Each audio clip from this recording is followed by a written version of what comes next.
Hello everybody and welcome to Comedy and Cooking. On today's episode we are going to be making skinny chicken and broccoli casserole or something around those lines. I will put all of the ingredients and the recipe link down in the description. So have fun, join us, and hopefully we'll get a few laughs out of this video. Thanks guys.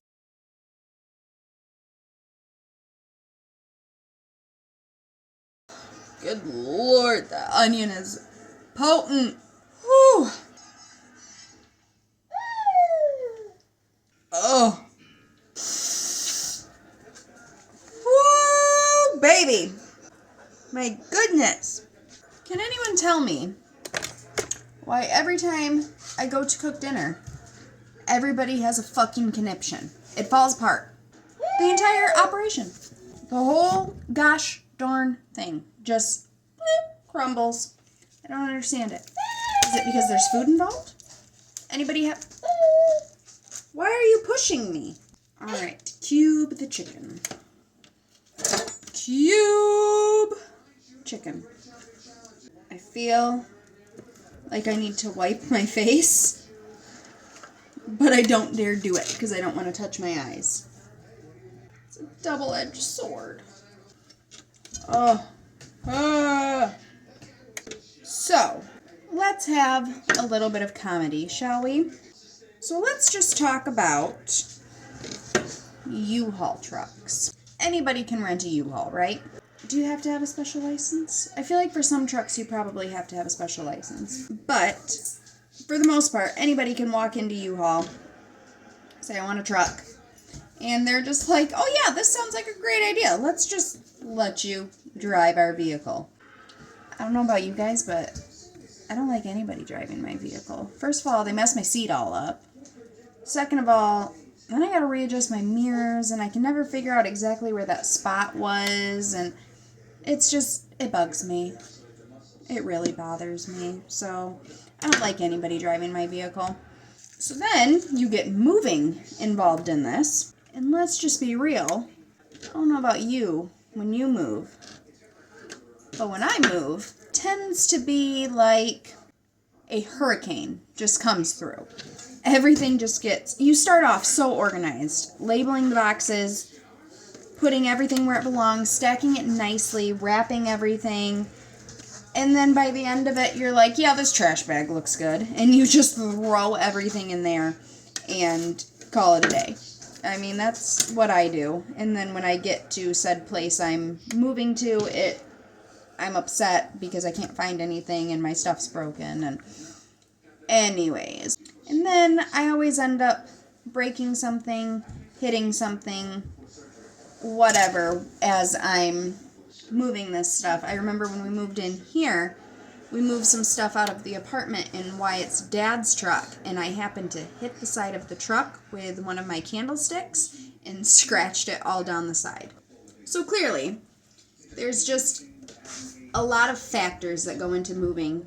What this company ultimately is allowing people to do with their things. Obviously, they're not nice brand new pickup trucks. Will you stop pushing me?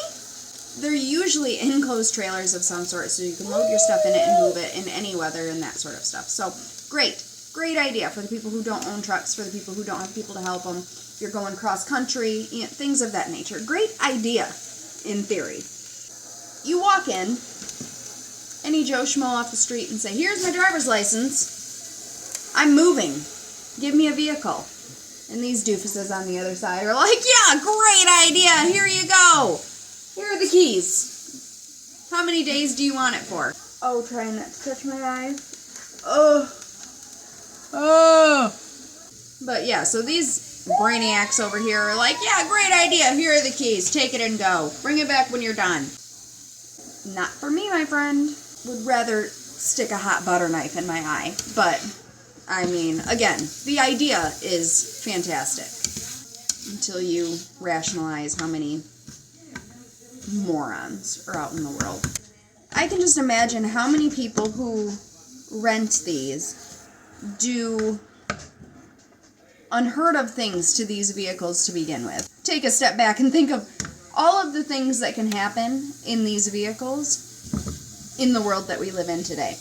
Just beating the absolute shit out of these things. I mean, they've got to be built pretty tough, right? I mean, this is their business. So the trucks have to be sustainable for that. And then I think about all the other things that people could possibly be moving or be doing with these vehicles, and it's kind of scary, but also kind of like funny when you really think about it. Alright, so the geniuses behind this idea are like, fuck yeah, that's a good idea, let's do that. Probably the same people who kind of worked with the rental car business. Also a little more, yet a little less intelligent when you think about the actual operation. I'm stuck in the bag. Go to your home! But yeah, my brain just starts spinning on what do people actually use these rental vans for? People could use them for, some of the scary things that are happening. People could use them for traveling bands.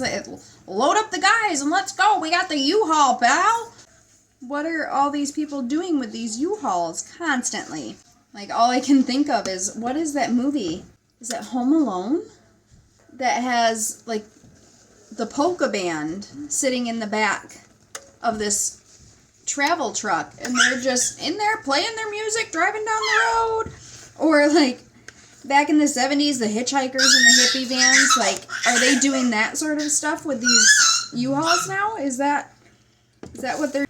Anyways, you got the hillbillies that are loading up all their quads and their snowmobiles and their dirt bikes and everything else, loading them in there, and it seems like it would be a real risky business, in my opinion. I mean, that's me.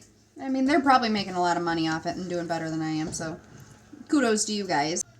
To the funny part of this, we are sitting at lunch today, just eating our lunch, minding our business, doing lunchtime things normal people do, and we see this U-Haul driving down the road.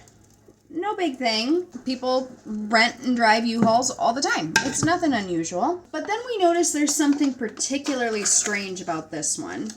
We realized that it was, in fact, that this genius didn't latch the back doors on this U-Haul. So here he is, driving downtown on Main Street in traffic with his doors on the back of this U-Haul flapping around. Yeah, so this rocket scientist is just driving through downtown with his doors flapping around like pieces of old baloney, going all over the place. I'm going, okay, so this guy's pretty smart up here. So first of all, you don't latch said doors. Been there.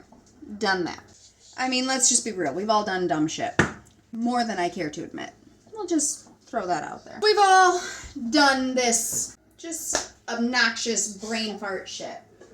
Okay, gotcha there. How can you, as an aware driver, be driving down the road and not think, hey, something's off with this? Wouldn't you think that in some point of that commute that this nice person was making, he would feel the doors? So I'm not gonna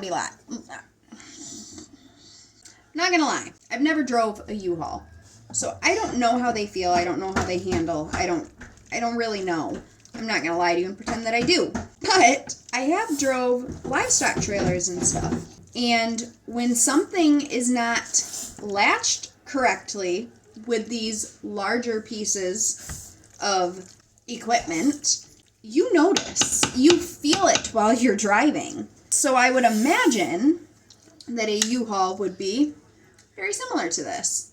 Correct me if I'm wrong. I'm sure somebody will. I would think at some point during this trip, you would be like, hey, the balance on the back of this just doesn't feel right. I mean, anybody who hasn't burnt up 95% of their brain cells might be able to figure this out. Not only that, the way that these doors were opening was like all the way open. They were hitting the outside of the trailer. So they were swinging all the way around. They were like a ballerina, just spinning up. If that wall wouldn't have been there, they would have continuously gone in a 360 circle. I mean, just like them figure skaters spinning and spinning and spinning, but instead of going all the way around, it was kind of just flop-dicking. Yeah, you get the picture. So even if you didn't feel this, I would feel, personally, as a somewhat of aware driver, you would see it while you are looking in your mirrors, which is what you are supposed to do when you are driving, especially a large piece of machinery. This is Driver's Ed 101. What are we teaching our children? What? What are we teaching them? I'm trying to teach mine to not play in the dog water. It's not going very well. Get out of the dog water. Oh, this guy just continuously is going down the road. Baloney, flop, dick all over the place. And I'm just thinking to myself, this is the world that we live in now. This is it. This guy's probably going to be president someday. It's got my vote. Maybe we could slap some presidential stickers on the side of that U-Haul and just let her rip, Tater Chip. I mean, why not? We let anybody drive these large U-Hauls that don't even know how to shut a door. You can run our country. There you go. You got it. Oh, and the shoes in the dog water. Okay. All right, ladies and gents, so we are going to let this bad boy cook, and we are going to get her done. Thank you for joining us. Maybe I'll give you a little sneak peek, and happy cooking. Remember to smile. Good. Make sure to like and subscribe for more. Make sure to smile. No. Remember to smile.